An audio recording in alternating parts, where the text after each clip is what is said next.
What's the problem? I think you know what the problem is just as well as I do. I did it. You did what? I saw it shining in the bottom of the dish. Pure radium metal. No. Yes. Okay, so let's do the math. I have enough food to last for 50 days. So, I'm gonna have to science the shit out of this. The structure of DNA, the secret of life itself. Life unfolding right in front of us. This achievement alone secured her place in history. Well, it should have. We could see everything. Really see it. I'm kind of an ancient figure now, wheeled out on special occasions as a curiosity. I have reached an age when if someone tells me to wear socks, I don't have to. I'm a cosmologist. What's that? I study the marriage of space and time. I'm just a mathematician. Sometimes it is the people who no one imagines anything of who do the things that no one can imagine. Yes, I thought if we were going to publish, it should be something groundbreaking. This is most unexpected. This will take a lifetime. Maybe two.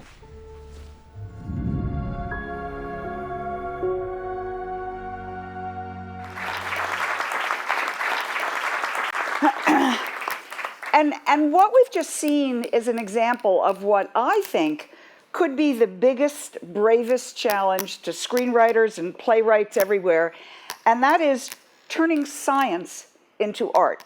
As you just saw, many have taken on the artistic challenge of portraying the human side of science.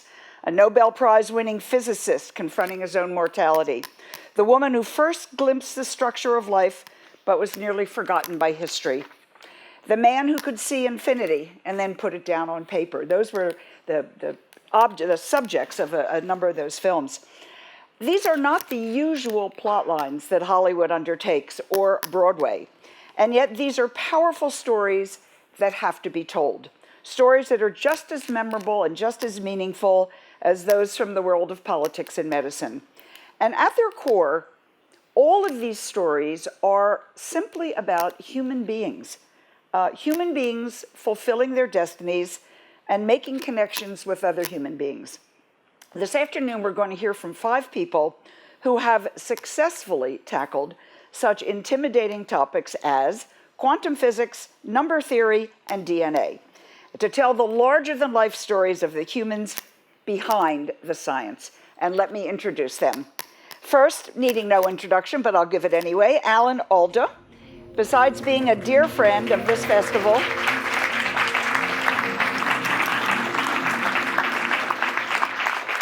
I heard my name and I came out. Alan is, of course, a 7-time Emmy Award-winning actor for some show that you may have seen on television and a number of other things.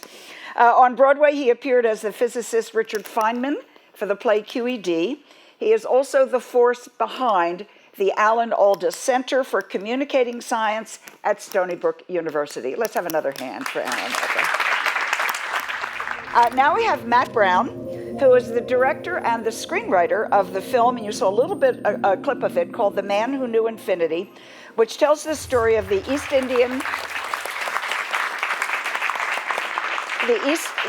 Indian mathematician Ramanujan. It stars Dev Patel and Jeremy Irons, and it is, as they say, now playing at a theater near you. I have seen it. It is wonderful. Run, do not walk. Take everyone you know. Our next panelist is Alan Lightman.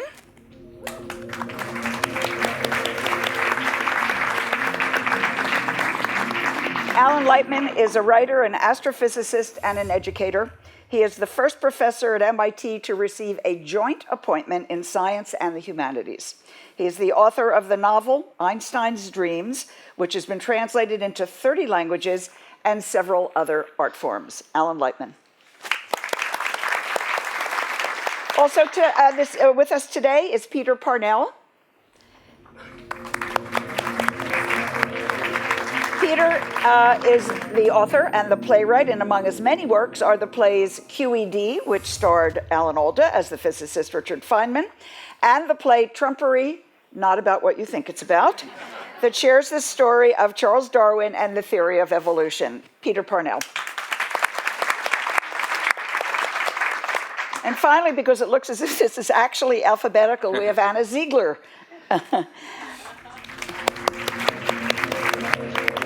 Anna is the author of, among other plays, Photograph 51. You saw a bit of a clip of that as well. Was staged in London last year with Nicole Kidman playing the scientist Rosalind Franklin.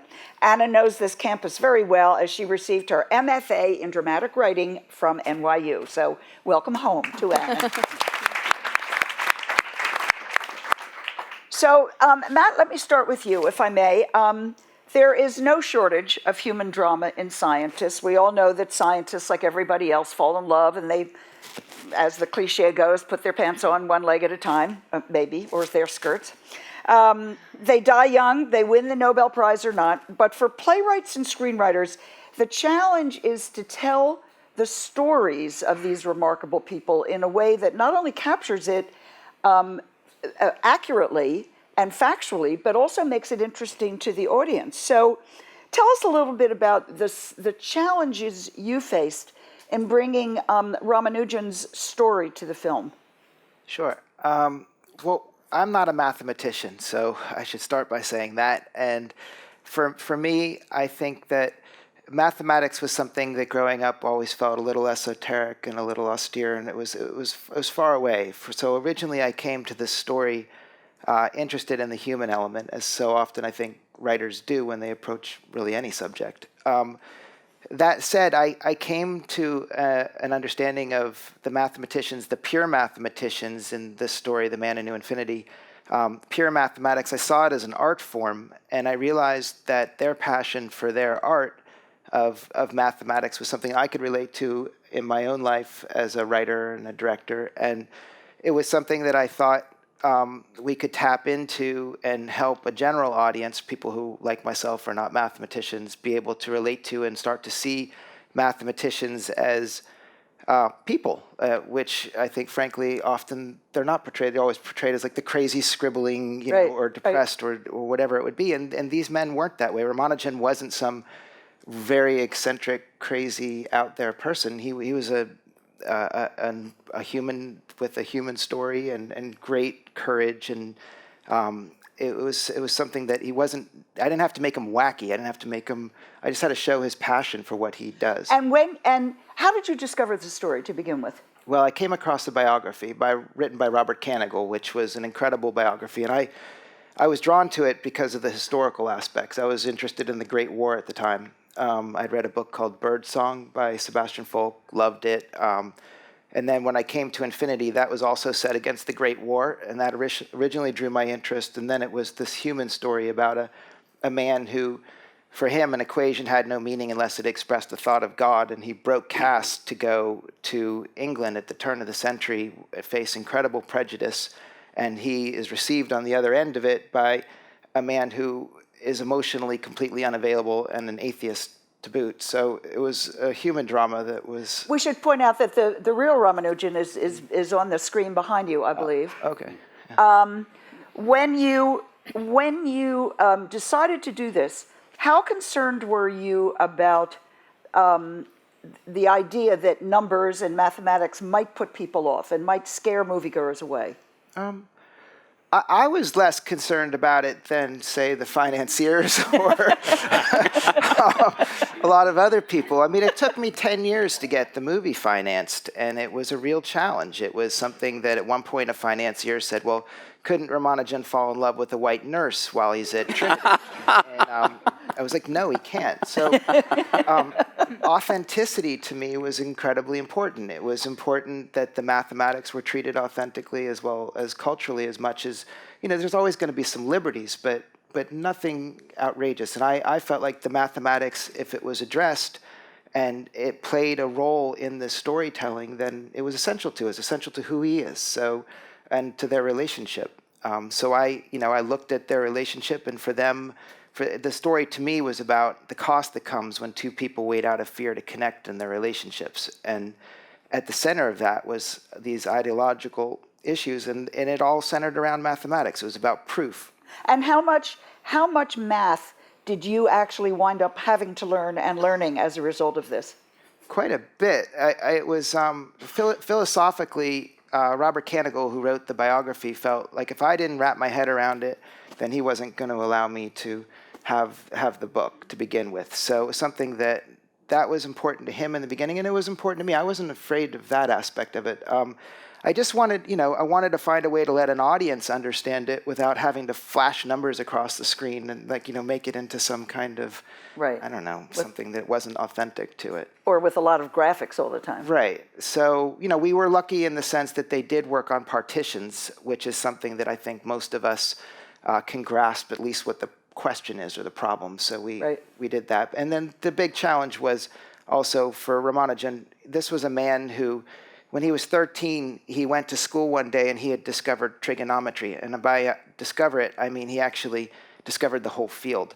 So he went into school and he said, I've discovered trigonometry. And they said, well, we already know what that is. And it actually exists as a field. And so he didn't waste time with proofs. He was always on to the next and the next. And he was coming up with whole realms of mathematics and theories, which is, it's pretty incredible. You can't really explain that sort of thing. And for Hardy, his opposite in Cambridge, he was a man of rigor, and he really truly believed in rigor as a discipline for mathematics that was essential. And it probably was to a degree, but I mean, had we known Ramanujan was going to pass so young, maybe he would have just let him run. He died at age? 32, I think it was. Right. So I think at the center of this is a philosophical question of proof and rigor, and that was something that played a big role in the creative writing of this story. And it's a perfect segue to Peter, because in QED, of course, you focus on Richard Feynman, the man who taught us so very much. QED stands for? Quantum electrodynamics. Did you have any second thoughts about putting that up on the theater marquee? No, but are there periods or not? That's a Q period, E period, D period is something else. So that sometimes happens. Tell us about why you thought this story needed to be on the stage. Oh, sure. This was a case of a project that came to me because I was working on, I had done an adaptation of a John Irving novel, a two-part adaptation that was done at Seattle, developed at Seattle Rep. And that was at Cider House? Cider House Rules, yes, exactly. And then it was done at the Taper in LA. And Gordon Davidson, who was then artistic director, came to me and said, there's a book that Alan Alda is interested in adapting, if there's a way to do it for the stage, for him to play Richard Feynman. And so I actually, I read the book and didn't have a clue as to how to do it, but the idea of working on a character like Feynman, from what I found from both that book and then reading his other books, and of having Alan be Feynman, was so exciting to me that that's how I came to it. After that, actually figuring out what the play was, it took a very long time. And I actually wrote basically 5 or 6 very different versions, completely different plays. Alan is shaking his head while you're saying that. He lived through all of through hell. Because Peter would come to Gordon and me and say, I think I got it. And we'd read it out loud, and it would be terrific. But we'd say, I bet we could go deeper, or there are aspects of Feynman we could nail. But it was hard to nail Feynman down because he was so many different people. Right. He had a wealth of characters in him. So Peter I've never seen anybody so indefatigable as Peter. He literally would go away and come back with a whole other play a few months later. And each one got better than the last one. And finally, there was one that was no question. It was so good. And we were finally able to open. We had thought we could open a year later. I think it took 6 years. Yeah, it was, yeah. But in the course of this, did you, like Matt, have to want to learn physics, have to learn? Yes, yeah, to some extent. I mean, I'm also was terrible in math, so the whole mathematics part of it. But you're dealing in metaphor, and if you get to a point where you can have some kind of conversation with people at Caltech who knew Feynman and could, that was overwhelming for me because I could at the end have, but in the most basic way. But what I wanted to add to what Alan was saying, which is that one of the challenges with Feynman is that he was a guy who knew which problems to try and solve. And he was very, having Alan play that part of him that was a great teacher and a great performer and very funny and a raconteur that wasn't going to be a problem. But where was the chink dramatically, if there was, in the armor of a character who basically had all the answers in front of him? And what was the question that he wasn't going to be able to solve? And we went back and forth about this over drafts because we came to the point of saying, if there's a guy who is willing to embrace uncertainty and doubt as part of the philosophy of his life, what do you do with that? Where's the conflict? Is it an inner conflict? Is it an external antagonist? Where's the conflict? Where's the play? And it was actually, Alan put it one day in saying, it actually came to a point of writing about a character who began to doubt, if just for a moment, of wondering, if I don't solve this, even though I'm fine with the fact that I'm struggling and trying to I'm not well, and I would love to be able to solve my cancer, but I can't.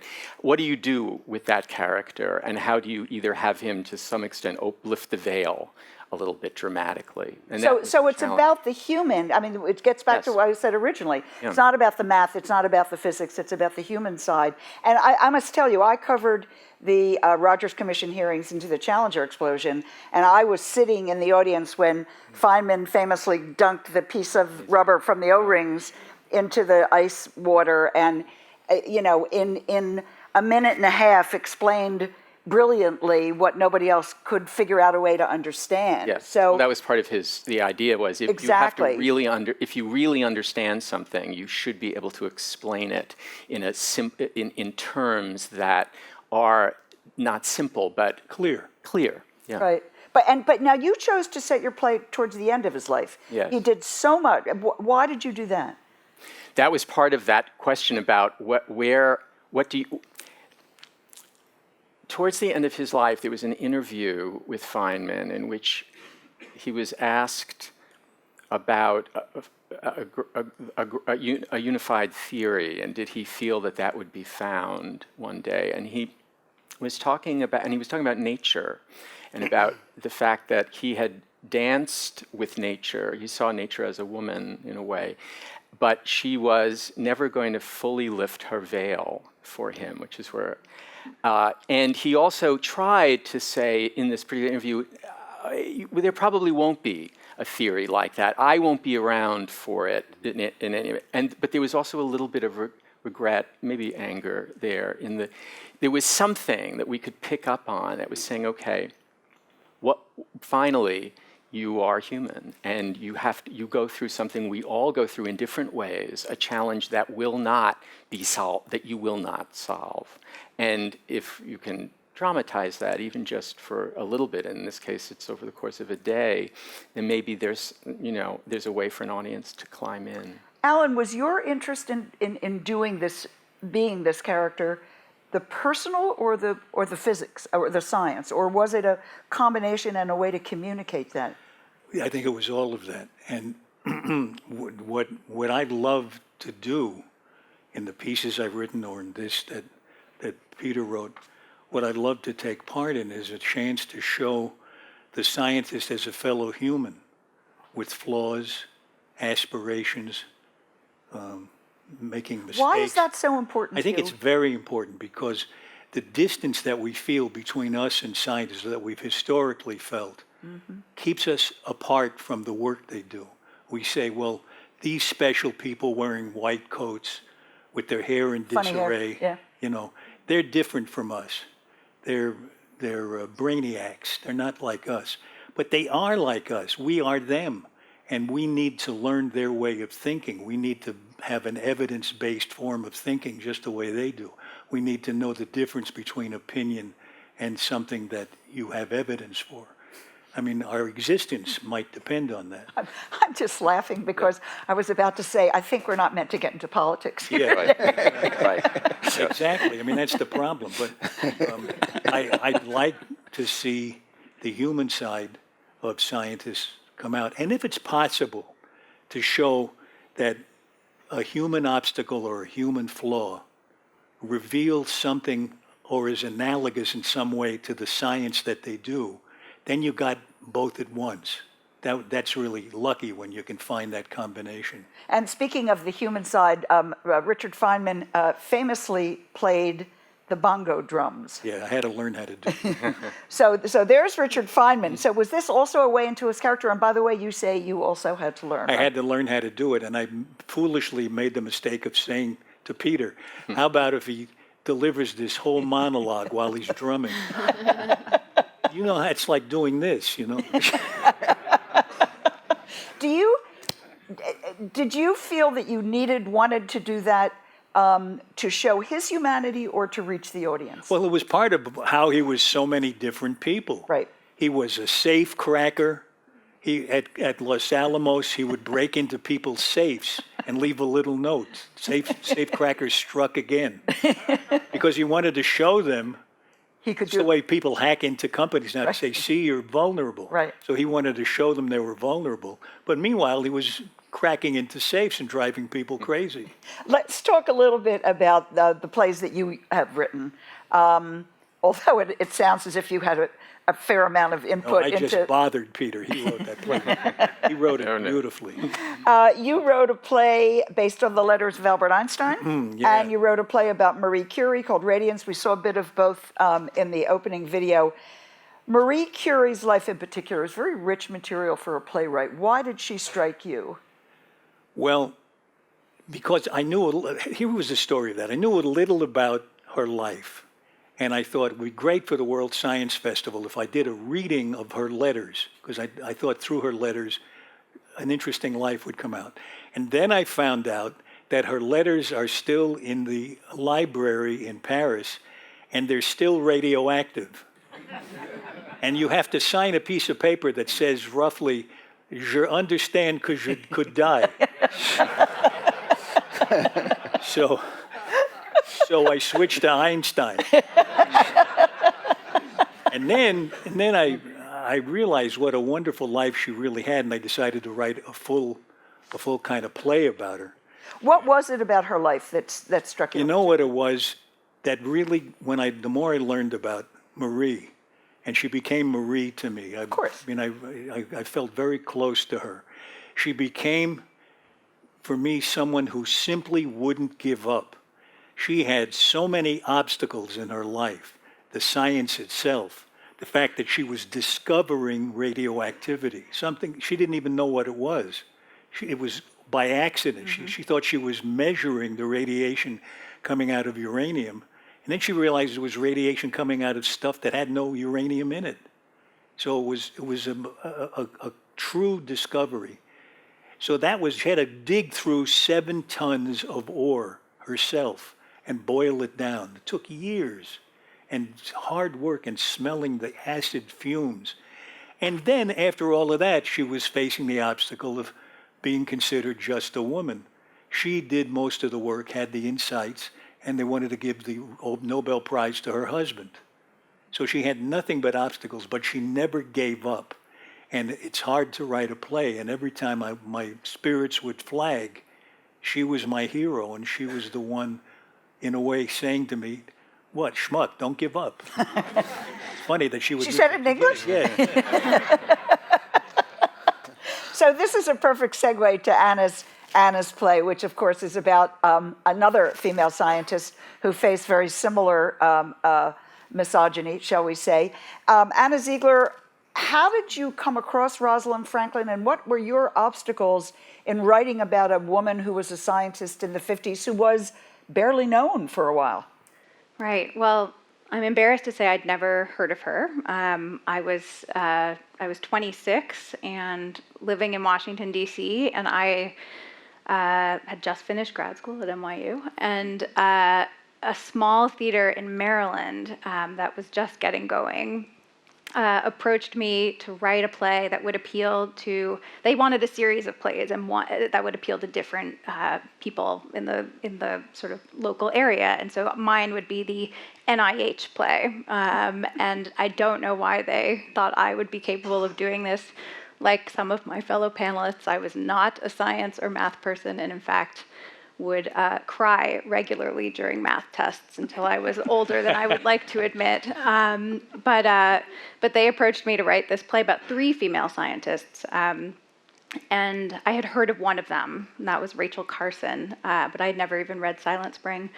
And 2 of them, so Rachel Carson and this other scientist named Roger Young, who was the first African-American woman to get a PhD in biology in the States, had Maryland connections. And then they threw in Rosalind Franklin because she's fascinating. And as I started researching this play that no one thought I should write, I was just really taken by Rosalind Franklin. I couldn't believe that I'd never heard of her. I just thought she's kind of exactly, I mean, as so many have been saying, like what you look for in a great character. Very human, very flawed. Where did you find the research? How did you get to her?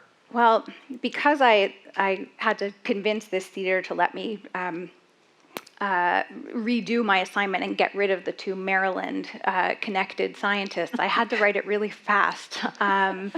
So I mean, there's a wonderful biography by Brenda Maddox about Rosalind Franklin, and there's a ton online. I mean, and then there's the double helix. So I think probably the double helix and the Dark Lady of DNA were my main sources for the first draft of the play. And yeah, I was just I think similar to what Alan said, about Curie, there was kind of a fascinating metaphor at the heart of the character. And I think for her it was, the same qualities that led her to become a successful female scientist in the 50s when, as you say, there were so many obstacles, her independence, her strong will, her perfectionism, her intelligence, obviously. Many of those qualities were the same ones that held her back in this sort of biggest race of her professional life, which she did not even know she was a part of. And she didn't know she was a part of it because she died so young. Well, right? She didn't know she was a part of it because there was a sort of a gentleman's agreement in England at the time that different labs were not working on the same material. And so Rosalind Franklin felt pretty secure in the fact that her lab at King's College was the only lab working to discover the structure of DNA at the time. But of course, Watson and Crick, and Watson, being an American who did not have that code, was happy to try to steal some of the limelight at the time. So she didn't know that they were working on it. And then, of course, she died before the Nobel was awarded. She did. That's right. But you chose not to portray her as a victim. We'll get into more of that in a little bit. But you chose not to portray her as a victim in the play. It's not, oh, poor Rosalind. I mean, she's a very strong character. Yeah, I don't think she thought of herself as a victim at all. I think she had a lot of pride, and in some ways that was it. As I said, it propelled her a great distance, and then it also held her back because she didn't want to collaborate with this man she didn't get along with, and I think that had a lot to do with pride. It had a lot to do with other things too, and the sort of complicated reality of the context in which she was working, and the stakes were higher for her, certainly because she was a woman. If she, made an error, I think it would have had greater consequences than certainly for Watson and Crick, who were. And let me just ask you the same question I asked the others, which is, did you have a hard time learning about? I was afraid you were going to ask me that question. I learned, not intentionally, but probably as little science as I possibly could to get away with writing this play. And I faked my way through a lot of it. I certainly know more about DNA than I did going in, but there are concepts I could not explain to you now that are in the play. So I think in some ways it was an asset not to know a lot of it, because I couldn't put that much in the play that I didn't understand. So it was therefore became accessible to everyone because I was like the lowest common denominator. I would just like to say that when I covered the space program for ABC News, I knew how to land the space shuttle. I believe just saying that. Just letting you know. Alan Lightman, this is not your problem, learning about your subject because you know all about your subject. You have a really unique perspective on this. Number one, I realized the person you wrote about, except for your one Einstein, most of these characters died reasonably young in their lives. Einstein obviously lived much, much longer. Mm-hmm. I don't know if that had anything to do with Einstein's dreams, the book the novel that you wrote. Why did you do it as a novel, and what was your concept? Why did you want to do it that way? Well, can I make one comment, one observation before I answer your question? If you're going to tell me you had to learn the theory of relativity. No. But we're all trying to figure out here how to put science into a work of art and have it be compelling, not didactic, involve the viewer in the human story. And you'll notice that the four plays, books, films we've mentioned, Richard Feynman, Ramanujan, Rosalind Franklin, and now Albert Einstein, that all of those works were about an individual. Mm-hmm. So that the artistic device there for making the work of art is to focus around a person, a central person. So that is often a very good strategy for creating a work of art and having it follow the human story, which we're all interested in. I just wanted to point out that there's a commonality there. Right. Absolutely. Well, and there's a narrative, because there's a narrative built around the individual. There's a narrative with a person. And if you're going to make, say, a movie or a play about climate change without featuring a particular individual, and there have been a number of those made too, you have a more difficult task in front of you. So if you're interested, you're saying, in explaining the science, go for the individual as opposed to trying to do a lecture on science. That's an easier path. Right. So your question was, why did I choose Einstein? Right. Well, I didn't set out to initially to write about Einstein. What happened for me in that book is the title came to me, Einstein's Dreams. It just came into my consciousness somehow. And that title, to me, represented the conflict between our rational side and our intuitive side, with Einstein representing the rational, logical, scientific side of us, and dreams representing our intuitive, more imaginative side, although science has plenty of intuition and imagination in it. And a lot of my thinking and writing life has been trying to deal or portray or understand that full dimensionality of human beings, that we both have an intuitive side, intuitive, imaginative, spontaneous side, and we also have a more deliberate, rational side. We most of us have all of those things combined in us, and it's a fascinating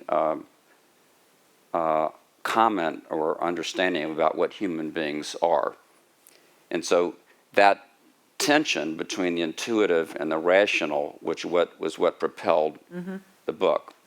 And of course, then I've been a fan in general of the magic realist writers, people like Gabriel Garcia Marquez and Italo Calvino. And Calvino wrote a little book called Invisible Cities. I don't know, maybe some of you have read it, but it's a fictitious book about Genghis Khan's empire. And Genghis Khan had such a big empire that he didn't even know everything that was in it. So he sent out the explorer Marco Polo to survey his empire and come back and make reports. And he makes each report in a little chapter in the book, this is all fictional, which is this incredible, vivid, lyrical, beautiful, imaginative description of one of the cities in Genghis Khan's empire. And so I was sort of inspired by that book, at least it was in the back of my mind. I don't think we really know all of the inspirations that caused us to create something, but that was one thing that I can point to. And so I decided to do for time what Calvino had done for space. Right. But you chose fiction as opposed to doing a report or doing it in a nonfiction way. Here's the question I want to ask, and I want to get into this area now. How true to science does a novel or a play or a movie have to be? And in what you did, which is essentially very beautiful meditations about time, how true did you have to be to what Einstein really would have thought or said? Well, I felt like I didn't have to be true at all. And I mean, one of the 30 chapters deals with the actual theory of relativity, and the other 29 are totally made up. And my general point of view on that is that that if you're creating a work of art that has a factual basis, or is at least an underpinning, and of course there have been many of those, I don't think that the artist is obligated to portray all of the facts accurately, because it's a work of art. What you do have to deal with is the fact that if you're dealing with an historical figure like Albert Einstein or Richard Feynman, that many of your readers or viewers are going to know something about that figure. Right. So there's already a certain amount of geography in their head dealing with that person. And if you write something that's too dissonant with what's already in their head, or create a film or a play that's too dissonant with what's already in their head, there's going to be a conflict that you're going to have to deal with somehow or another. So you have to take into account the fact that you're not starting from a blank slate when you deal with an historical figure. That doesn't mean you have to get every biographical detail correct. Right. And with all of you, I want to actually raise this with all of you, but let me just for the moment go to Anna. And we did a couple of years ago, so I hope some of you might have been there at the World Science Festival, when there was you did a performance of the play, and I had the great honor of interviewing James Watson and two collaborators who were there at the time. And essentially they all three started out by saying, no, it wasn't like that at all. No, it wasn't like that at all. And then two of them came around, and Watson never did. You were sitting in the audience. What is that like for you to hear these guys say, no, she got it all wrong? It was just good that I wasn't on the panel. It was better to be in the audience. No, I mean, I think, well, for one thing, when I wrote this play, and as I said, I was quite young, and it was a tiny commission for a tiny theater, I never dreamed of the idea that some of the actual players I was depicting would see the play one day. I never dreamed of the fact that, Rosalind Franklin's family members would see this play. So I didn't feel the burden of depicting. I wasn't trying to create, to imitate who these people seem to be in life. And in fact, I think it's almost impossible to do so. You can read and research and maybe find some essence of these people, but if you didn't know them, you didn't know them. And the, I think, responsibility is then first to entertain and to create a palette of characters who do interesting things with each other and get interesting things out of each other. And so I think while it's never fun to have the actual people say, oh gosh, that wasn't how it was, I suppose at the time I was, first of all, really just kind of thrilled they were there. And second of all, didn't really feel like that was necessarily what I was going for. And then there were some fireworks on that panel as well about the misogyny and about the way they treated Rosalind Franklin. Right. I mean, I was going to say what ended up happening was I thought they ended up kind of getting to a point of argument that then kind of validated the play, because Yeah. they were all kind of disagreeing about what had actually happened with Rosalind Franklin, which is precisely what the characters in the play do. So it actually, I thought in a sort of funny way, ended up being quite a parallel to what the performance people had just seen. Alan Alda, let me ask you about that. Does the art have to be critically, specifically factual? I think the science has to be as correct as possible. Who the people are and what they do and how they behave. I have a personal preference to make it as close to what really happened as possible. And sometimes it gets in my way. My own preference gets in my way. I was looking at Marie a couple of days ago at the play I wrote. And some of the parts I liked the best were the things I totally made up. And did anybody catch you on that, ask you, and did you have, letters to the editor, a tweet, an email saying this never happened? I made so little up. I mean, I used her own words. Right. She said many things that were extremely emotional. She wrote a diary to her dead husband for a whole year. And some of those passages are heartbreaking. So that was I couldn't match her writing in her real life writing. Tell me also about playing Feynman. Yeah. How much in your head did you feel, I have to look like him, I have to have the right gestures, I have to... Almost not at all. I tried to get an accent close to his far Rockaway accent, but I don't think it's even a far Rockaway accent. I think he made it up. His sister doesn't talk like that at all.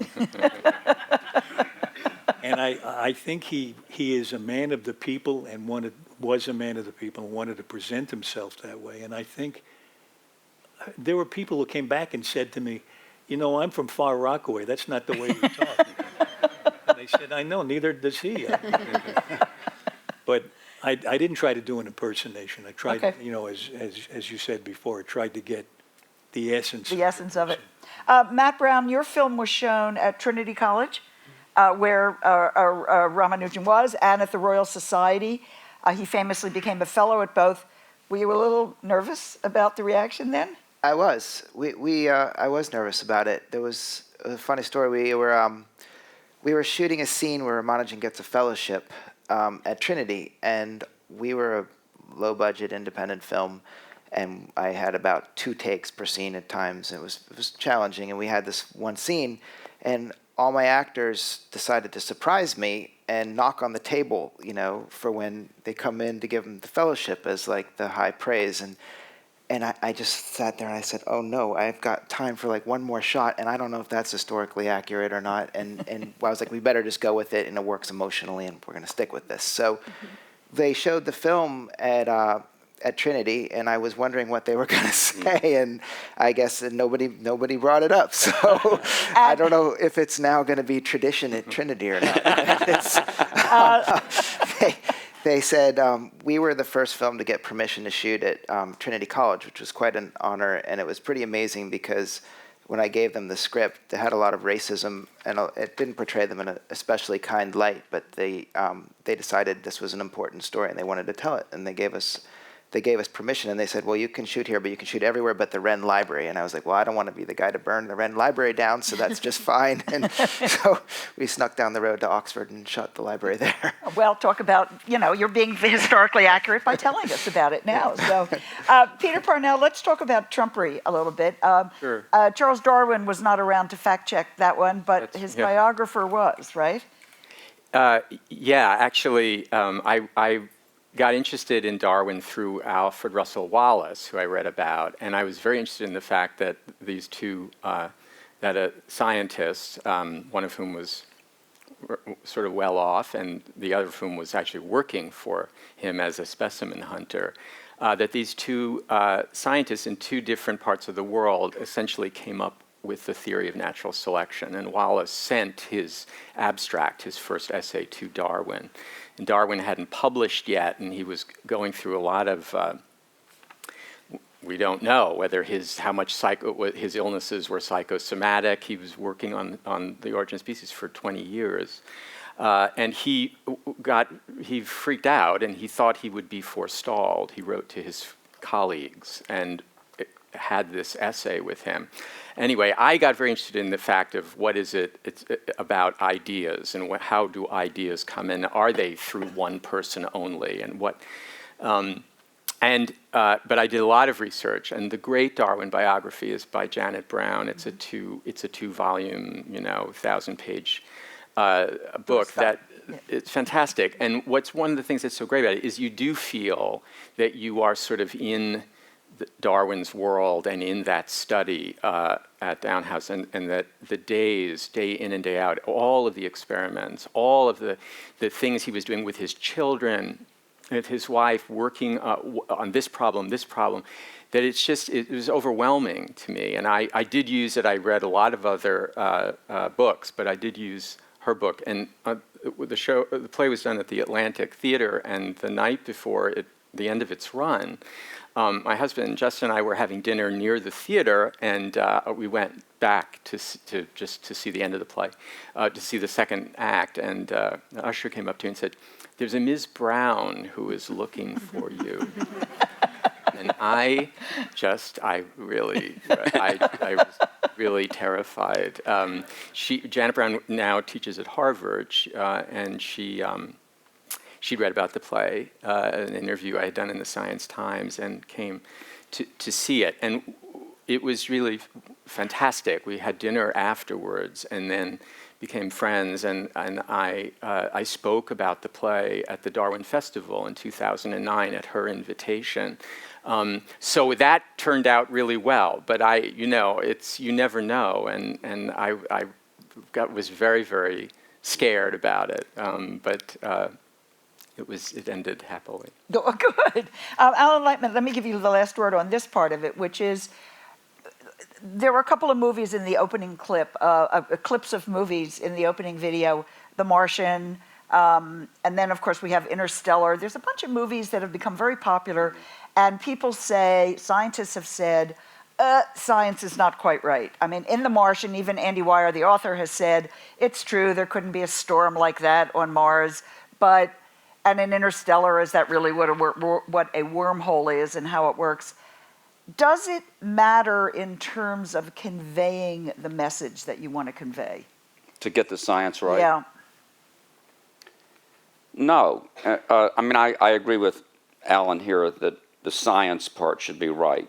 But I think that what everybody here is saying is that the message that we're trying to do in works of art as opposed to documentaries, the message we're trying to do is to convey something about the human side of science and the culture of science, the world that scientists live in, the way that scientists think. And so I don't think that for that message that all of the science has to be right. Right. There might be other considerations, which would be a matter of opinion as to whether the science needs to be right. But the message that you're trying to convey in a work of art, as opposed to like that order decreases if you're trying to convey the second law of thermodynamics, the message I think that we're all trying to convey here is the human landscape of scientists and the way scientists are as people. And in order to convey that, you've got to get them in the theater or to buy the book or to watch, to listen, to read.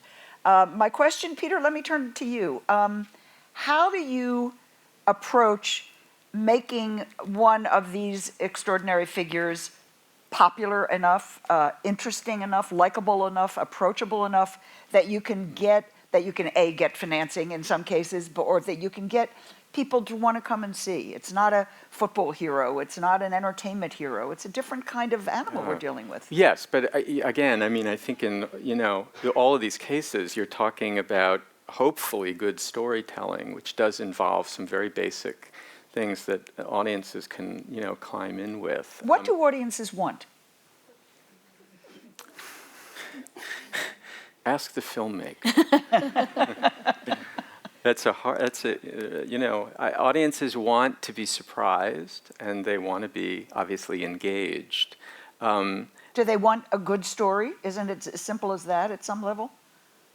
Yeah, I guess so. I mean, that's a really, it's an interesting. Matt, do you want to take a stab at that? Yeah, I mean, I think that a good story is a good place to start. I think a story is very important. I don't know if I entirely agree about the authenticity argument. I think it is really important that the science is right. At least as a filmmaker, for me, it's been that the mathematics has been right with this film. If it wasn't right, I think I would have lost a whole audience that is so happy and it means so much to them. That Tell them what you told me before about the Princeton Institute of Advanced Studies screening. We showed the film. It's been incredible, the response that I never took it for granted that the mathematics community would people said, well, the people who like math will watch your movie, and I was like, I don't know, let's see. And they've embraced it. So we showed the film to Institute of Advanced Studies, and this sort of speaks to what you were saying before: is you don't know these people. How do you really know what they're like? But so an older gentleman comes up to me afterwards, and he goes, "Well, I knew Hardy." And this is the movie set in 1914. And I'm like, okay. And he says, I knew Hardy, and you got it all wrong, but you got it all right.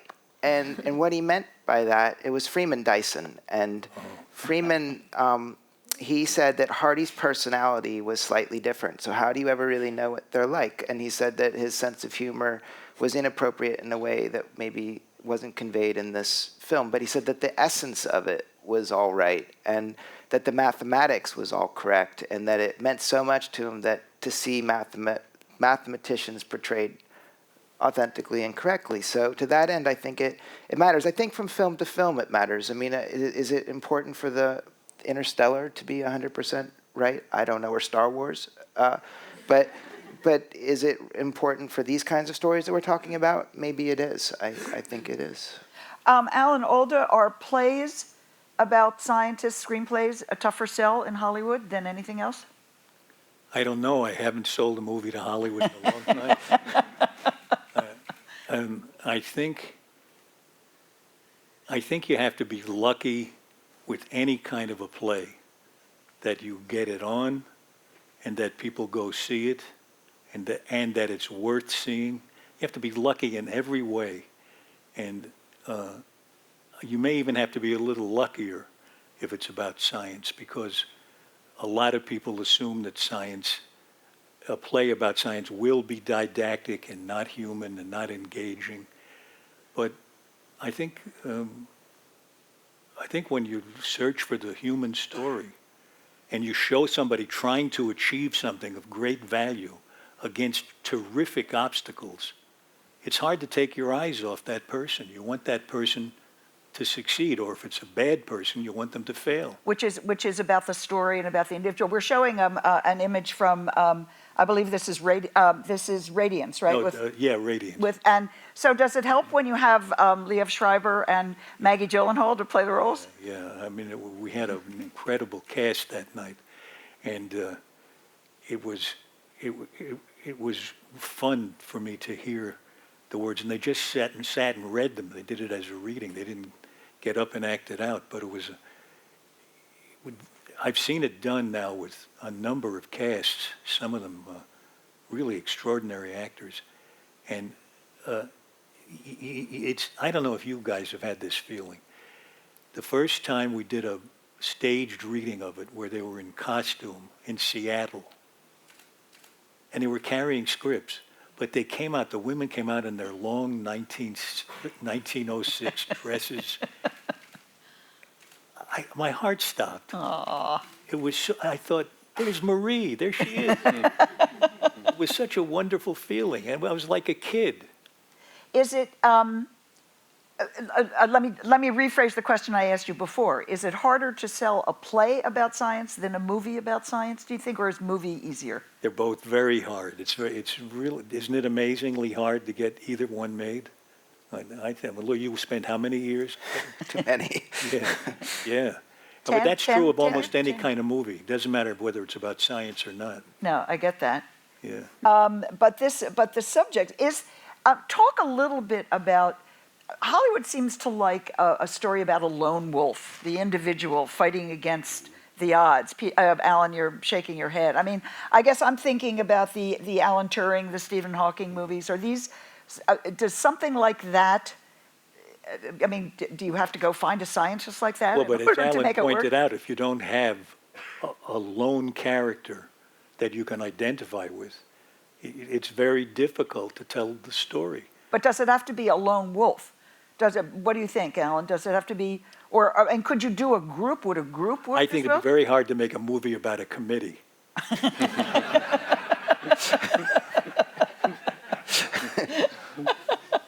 Warren Commission. I didn't mean to interrupt you. Go ahead. Warren Commission, right. I don't know if you want to answer that. I don't know if you have an answer. Well, I think I agree that having a single central character makes life easier. I don't know whether that person has to be struggling against the establishment to make an interesting story. I think there are other ways. They could be having an inner struggle that would also make an interesting story. And I think what you were talking about with Feynman in his later life was an inner struggle that you were describing. Peter, you've got a TV series coming up, as I understand, a TV show, which is a sitcom. No. It's I'm one of the writers on it. I didn't create it. Okay. But it's a show called Brain Dead. It will be on in 2 weeks. And starting. it's about? It's from Michelle and Robert King, who created and were the head writers of The Good Wife. But it's very different, and it's a political satire mixed with science fiction. So, and very much in a way of the moment. It's set in the Senate, and it is really about political extremism and what happens when the extreme right and the extreme left are unable to speak to each other. And so it's that could really, never happen. Yeah. It's about the the difficulty of governing and of having change happen within the system. So much of what we see on television reflects what's going on. Occasionally it leads us. Were you surprised about the success of The Big Bang Theory? That here's a bunch of young science nerds who are suddenly the hottest show on television? Yeah, gosh, well. Did any of you have a reaction to that? I mean, these are scientists, and the world loves it. Or maybe none of you watches television. No reaction. Well, it's funny. We'll just move on. Yeah, it's funny. It's funny. Successfully funny. Yeah. You know, there aren't that many shows that are successfully funny. And it is funny. I mean, I is don't funny. know if there's, yeah. Nicole Kidman starred in Photograph 51 in London, in the West End, is that right? Back to the same question about getting an audience. Once again, getting a big star like Nicole Kidman, does that help to get this out there? I'd say it helped, yeah. I mean... How did that come about, by the way? Did you know about it? No, I mean, what's actually sort of funny is that the producers in England had no idea that the play had had a somewhat substantial life in the United States before they got their hands on it. I think it had had 10, 12 productions here, and one in New York that had been reviewed. You know, so it was kind of out there and getting some momentum on its own. But how they got it is one of those really roundabout sort of sort of random showbiz stories. It was like Michael Grandage, who was the director and also the producer, had seen a different play of mine in England at a tiny pub theater years ago. And so I think I was a little bit on his radar because of that. And then when Photograph 51 was getting some traction here, I think one of his donors, he used to run the Dunmar warehouse, and one of his big donors, who was an American couple, had seen the play in Washington, D.C., and I think that's how he read it. I don't think I got it to him. I'm not sure things ever happen in the Nicole Kidman is not a closet scientist? Well, I think when he pitched it to her, I think it did hold special appeal because her father was a scientist. Nice. And so she in fact is sort of a closet scientist in a way. So it did have some resonance. You gave the commencement address just the other day, right? Is it Rosalind Franklin University? Yes, it's a med school in Chicago. What did you tell the students that could resonate with them about her life? Yeah. Well, I mean, I think I was, in thinking about it, really struck by, and writing the speech, really struck by the idea that this university had elected to name itself after someone who did not come in first, and who was overlooked for a long time. And so it made me think about how, we're not, it's sort of cheesy, but not the sum of our achievements, and that what she stood for, which was an incredible integrity, and kind of, I think similar to Curie, never giving up, and really enjoying the science. She would work for years on projects with no end in sight, and I, in some ways, was the ideal scientist, because she would not. There was a line I wanted to put in my address that I took out, but that she so did not want to put the cart before the horse that sometimes people ran away with her horse. That she did not want to be wrong. She wanted to have that kind of integrity, and so. I talked about that a little bit, and also I think on the flip side, the lesson one can take from her life is that there are risks that we should take, that she didn't take, for many reasons and legitimate ones, and I don't judge her. In fact, she's a hero of mine. But I like the message that even if you come in second, you can get a school named after you. Right, exactly. This is very good. Yeah. We're going to open it up for questions in just a minute, but let me see. I would bet in this audience there are some people who might be thinking of writing a play about an individual and might be looking to a scientist to fictionalize their lives. Advice? What do you tell somebody who wants to do that sort of thing, Alan? I would say make sure you fall in love with the person you're writing about, because you're going to spend a lot of time with that person. And you have to give them the chance to be who they are. And you won't do it unless you're in love with them, because they'll be truculent from time to time. And they'll do things you don't like. And you have to go along with them and let them be who they are. Matt? I mean, along those lines, I think you have to have true passion for it if you're going to do it, because it's a long ride, whether it's a film or a play. So I think you'll discover that on your own, but you'll find that if you go a little distance, you'll have that real passion, because I don't think you can fake it. It's got to come from your heart. Can't fake it, absolutely. Alan? Well, I would say find a character who has an interesting story.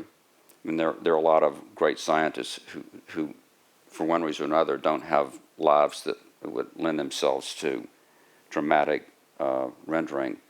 But I think also that the interesting story should have a message that you feel passionate about. And just like Alan says that you should fall in love with the character, I think that you should feel passion for the message and the story that you want to tell. Peter? Yeah, I think that's, I would just add, I think, to not be afraid to try to touch what is personal, to try to figure out why you are invested so and in love with this character, because ultimately, and it does speak a bit to what both Alan's and what Matt and Anna have been saying, ultimately, I think you're capturing an aspect or a part of this scientist, but you're also actually writing about yourself on some level. You may not have to fully understand it, but don't be afraid to engage that part of yourself, because it's the personal thing that makes you want to return and be in love with this particular character or characters. Right. Wonderful advice. Anna? I agree very deeply with all of that. I think I would only add, in terms of looking for material, that contested Nobel Prizes are very good places to find people with good stories and people with some bones to pick. So there's so many of those stories out there. Oh, good. Well, we could go on all day. I even have more questions, but I want to give you folks an opportunity. Perhaps the lights can come up, and if you have questions, I think there are 2 people with microphones who will be circulating. Oh my God, people. Yeah, couldn't see anything. Over here, yes? Hello? Hi. Hi. So I know this whole time we've been talking about the human element and the individual and the character, and you're saying that's, you'll have an easier time. Are there any examples in film or plays or a novel where they managed to, portray science in some sort of dramatized form, and there wasn't a person involved, it wasn't a central figure? I mean, you're all saying that would be very difficult. Right. Did anybody manage to pull it off? Or? Science without a scientist, basically, or science drama without a scientist. Anybody think of one? There's a book I like by Allegra Goodman called Intuition, which is set in a science lab in Cambridge that is not about a famous scientist. It's purely fiction that I think, or I've been told, both depicts the world of science very accurately, and I think tells a pretty compelling story. So that's one that I like. So it can be done. Sure, I think it. Yeah, of course. Thank you. Yeah. More questions? Back here, yes. My favorite science movie is Dr. Ehrlich's Magic Bullet. I think it's like combo. You get a lot of science and you got the biography. What's yours? Favorite science movie? Who wants to take that? I don't see any hands on the stage going up. You could say Dr. Strangelove. That's sort of science. I love Matt's movie, and that's the most recent one I've seen, but it's thoroughly lovable. I mean, it has all the elements we're talking about, a human story, and you walk away thinking you understand something about deep math, and that's an amazing accomplishment. Thank you. And your favorite science movie? Oh gosh, I don't know. I don't have a particular one on hand. Okay, I won't make everybody answer unless somebody wants to. I love The Matrix. And I mean, it's not about a scientist and it's not about the world we live in. It's science fiction, but I think it has very interesting ideas in it and very imaginative. And we haven't talked about Copenhagen. Oh. And we haven't talked about Proof. I thought Proof was a very interesting human story, but I didn't think there was much math in it. I mean, when I walked out, I didn't have the feeling that I did when I walked out of your movie, that I had touched math and been touched by it. Mm-hmm. It could have been about, I thought, and I'm not denigrating it for this, but it could have been about a business that had been taken over by somebody rather than a thesis. Right, it didn't have to be science. Didn't have to be. But how about Copenhagen? Copenhagen certainly. There was a lot of science. A lot of science in there. And I'm going to volunteer The Martian because I love The Martian. I love the book. I love the movie. Yeah. I thought they did a great job and bringing science up to the forefront of that, just to turn people into scientists and to care about science, I thought was amazing. The other Alan, did you think that the storm on Mars was a bad thing to do? And was it okay even though it couldn't happen? I mean, that's an interesting situation where they were criticized for having a storm on Mars, and it was a critical moment in the story, but it couldn't happen, apparently. That didn't bother me because there could have been other catastrophes on Mars that would have produced the same story. And so I think I consider that to be a detail. Yeah. And everything else was totally convincing to me. Yeah. Hardly anybody stood up at the screening I was at and complained. Yeah, but then you didn't see it with a lot of NASA people. No, more questions? Here's somebody. Back here, yes.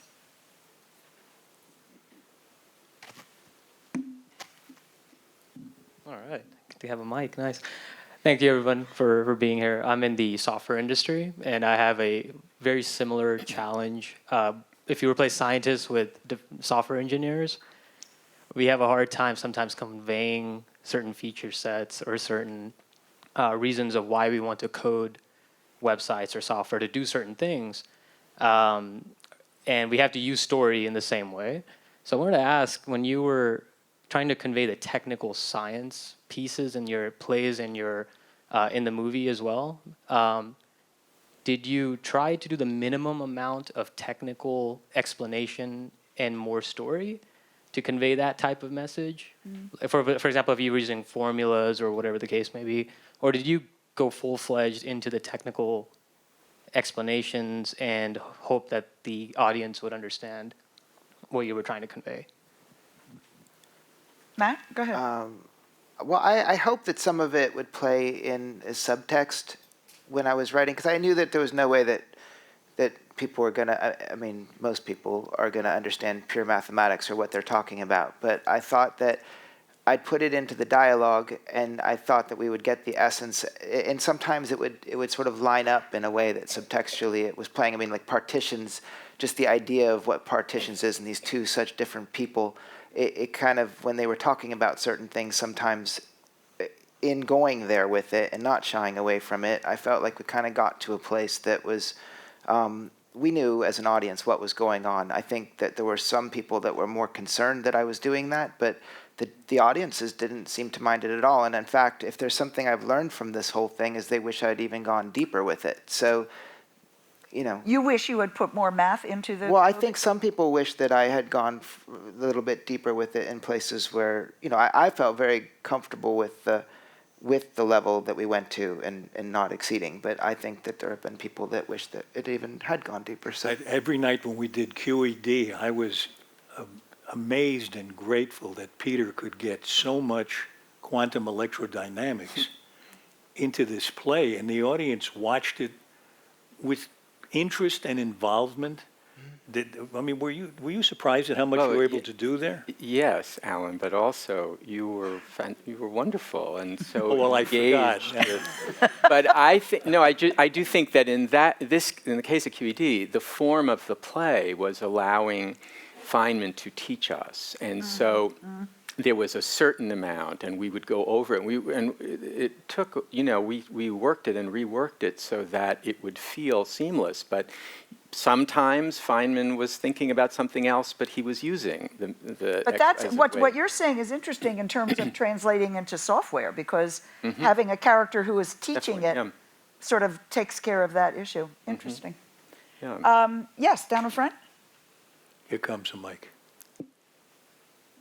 Hi, not really off topic, but Lynn, you've written an amazing biography of Sally Ride. Thank you. And I have to say, like most people, when I read a biography of someone I know, it's really hard not to like it and to think you got it wrong. And I thought you did a fantastic job. Is anybody doing a movie or a play? Thank you for saying that. I promise you we're not related. I've never met this woman in my life.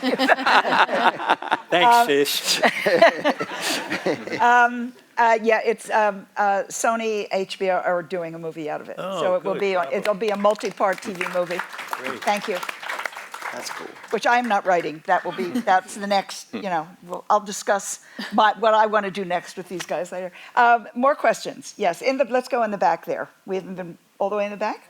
Yeah, thank you. So Dr. Lightman, you brought up the book by Italio Calvino, which is a favorite book of mine. But I was wondering if you could comment on this kind of resolution between the postmodernist thought of art that kind of clashes with this scientific materialist thought that you're so ingrained within the field. So I was wondering if that was a problem, maybe trying to resolve these two philosophies, and also the panel as well, trying to combine the fields of art and science or things that clash so often. I was wondering if you can comment on that struggle.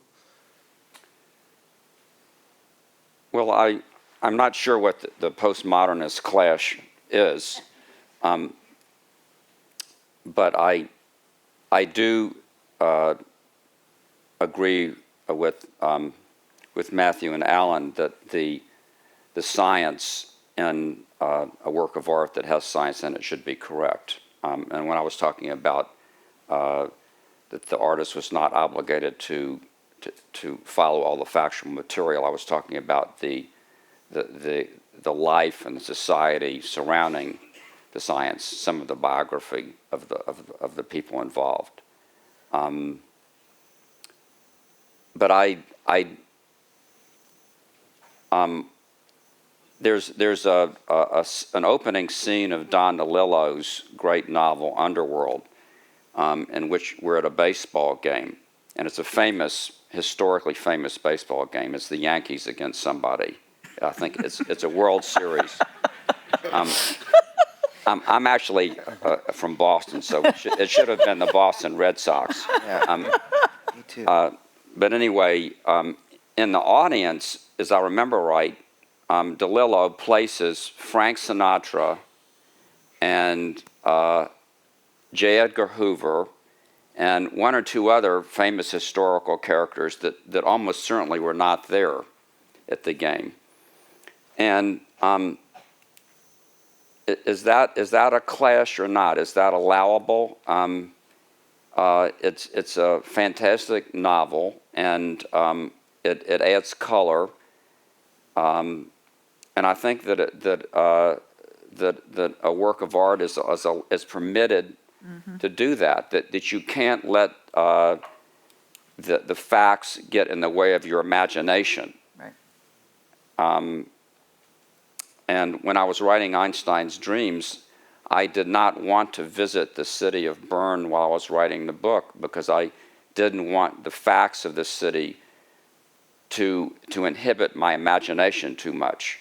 When I was finished, I sent the first draft to people who lived in Bern to make sure that I hadn't gotten things very wrong. But in creating the book, I sort of tried to respect my imagination. And so I believe that the imagination, the creative imagination, has to come first in the kind of art that we're talking about. I mean, there's plenty of vehicles for presenting science factually. There are documentaries, there's Nova, there are lots of other wonderful books by great science writers. And I think that using a work of art where your primary focus is to get all of the science, is to teach science. I think it's like using a hammer to screw in, or using a screwdriver to hammer a nail, that you've got the wrong vehicle, you've got the wrong tool. So while I think it's very important to get the scientific facts right, I think that we should honor our imagination in creating the rest of the work, as DeLillo did with Underworld. Wow. Let's take a couple more questions. Let's take one from back here. Yes?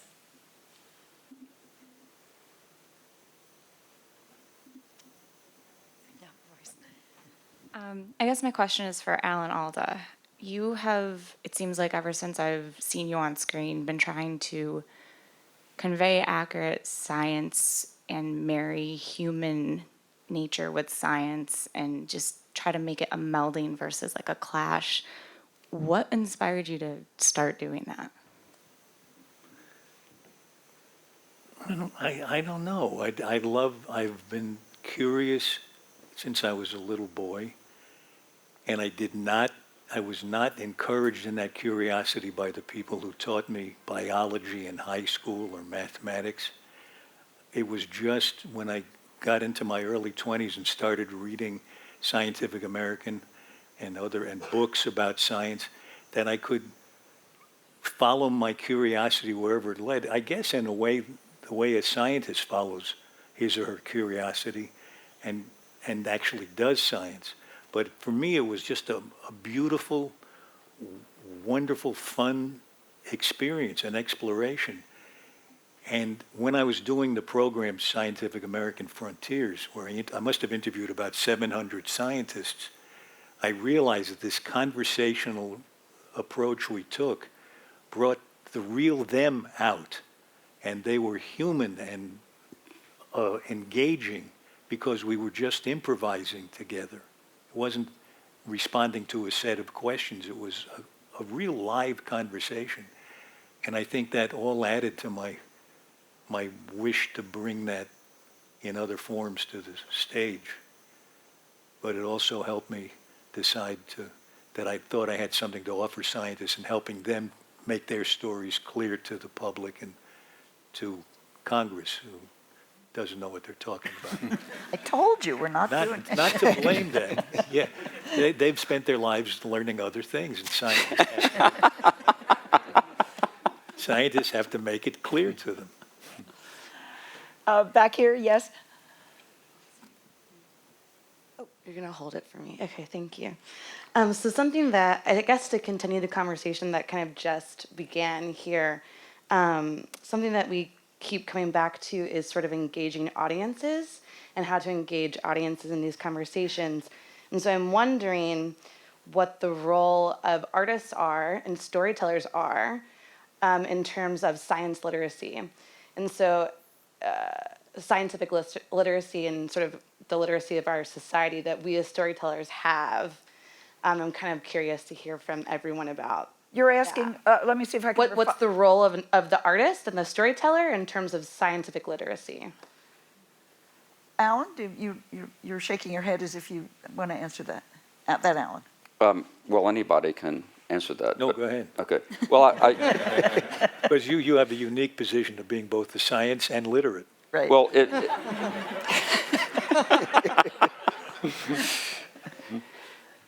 I think that's different from what we've been talking about here, because I think if your goal is science literacy, so you're trying to actually teach science, and that's your main mission, then I think that you use every means at your disposal, and I think storytelling is an excellent means for doing that. There are some wonderful examples of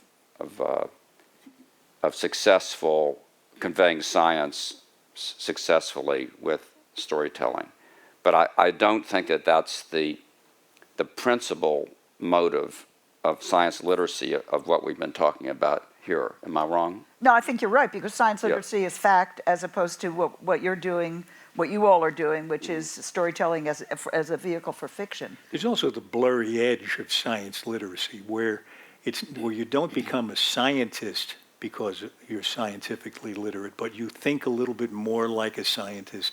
You regard evidence as important. You have an awareness of how science is done so that you don't say, a year ago they said coffee was bad for you, now they say it's good for you. So they don't know what they're talking about. Mm-hmm. Well, if you understand a little bit more about how science is done, you realize they're not looking for the truth, they're looking for more truth, and you're with them in their quest. It's so interesting, and we'll take a couple of more questions from the audience in just a second. I keep thinking about the thing that was so hot when I was probably, I think, in high school, which was C.P. Snow and the divided world and the two cultures. Thank you, the divided culture, and it was science over here and it was humanities over here, and schools. Certainly after Sputnik went up, there was a big effort to get more science. But are we just on that point, and take it into the fictional world if you want, but are we trying to get beyond that? Are we beyond that? Are we any closer to bringing the two cultures together, do you think? Matt, it's a little closer. I mean, it's a little closer. The two movies that were up for Academy Awards last year were science films. So, that's just for film, but it does meld the two worlds. I think that there's this, I'm totally in agreement with you about storytelling and creativity, and it should be unhampered, and you should be able to do whatever you want to do as an artist, 100%. That said, there is also this incredible opportunity of outreach and this incredible opportunity to tell some true stories and get them out to the world. And there's something wonderful about that. Does that mean that every story needs to be 100% authentic? No, I don't think so. I mean, you can do whatever you want to do. So it's about chipping away a little bit to bring these two worlds together, to get people comfortable. I think so. I think it's amazing. I think it's amazing that for a general audience to go to a movie about mathematics or a general audience to learn about Turing or to learn about Hawking's, even if they have to go way on that side of the human story to get it out there, I think it's a good thing because we're all people, and science shouldn't be on this side and humanities on. I mean, it's. And there was a time, I remember movies in the 40s that sometimes dealt with great scientists, and they told a compelling human story which was free to be fictional as much as they chose, but they also felt free to make the science as fictional as they chose. And I think there's less of a regard for that kind of behavior now. Right. I think that there's more attention paid to accuracy in science. It's a little harder to do, but if you find out what the real facts are and try to make the story work with the real facts of the science or the medicine, it's more exciting. Exactly. You have to work a little harder. Completely agree with you. Yeah, and you do have to work harder, though. That's Yeah. the key. It's harder. Yeah. Let's take two more questions, if we may. Over here. Oh, sorry. Then we'll come over here.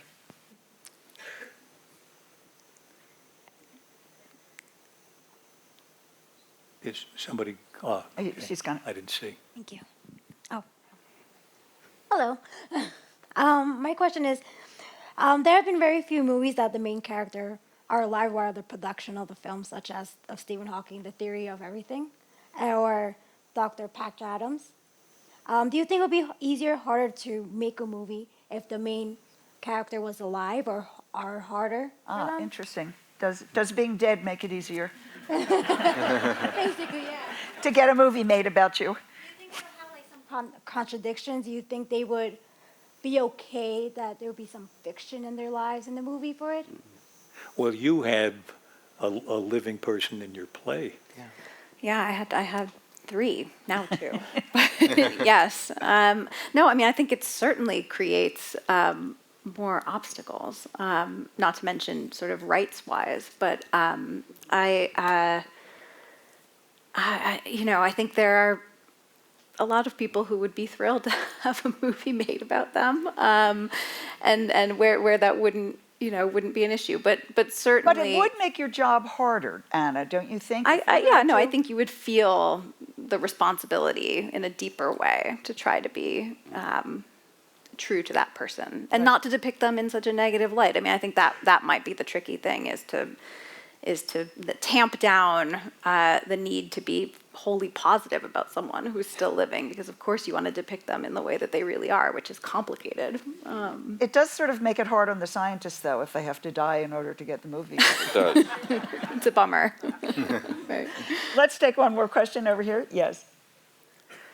Hi, I'd love you to all talk a little bit about the challenge of actually getting the science, after the story is written, getting that science onto the screen or onto the stage. And as background, we won a contest by the National Academy of Engineering called the Next MacGyver Contest to try and get a female MacGyver engineering character onto television.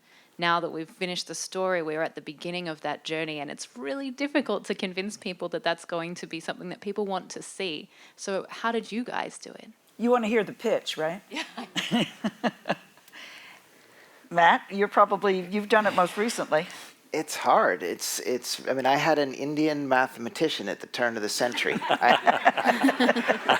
There is no white nurse, and there was a love story with his wife at home. It was really, really difficult, and as a result of it, I'm actually beginning a foundation right now to try to make more films in an authentic fashion that have to deal with the world of STEAM, because I don't ever want to go through that again, and I don't want anyone else to.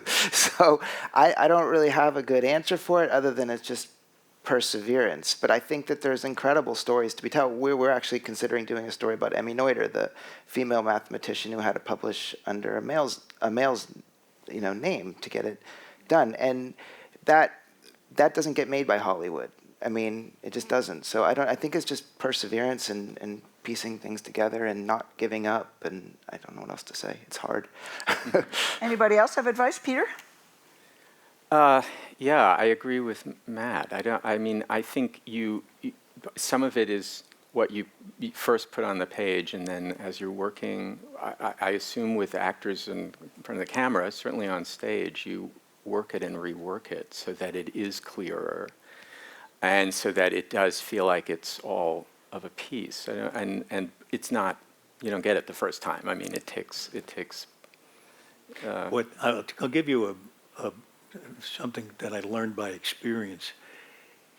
The people who guard the gate, the ones who have the money, the networks, the channels that will buy it, want to make sure that they'll get viewers. So they'll probably want your leading character to be a really dominant figure in the play. The whole play has to show off that person's acting talent, and it has to be a big star.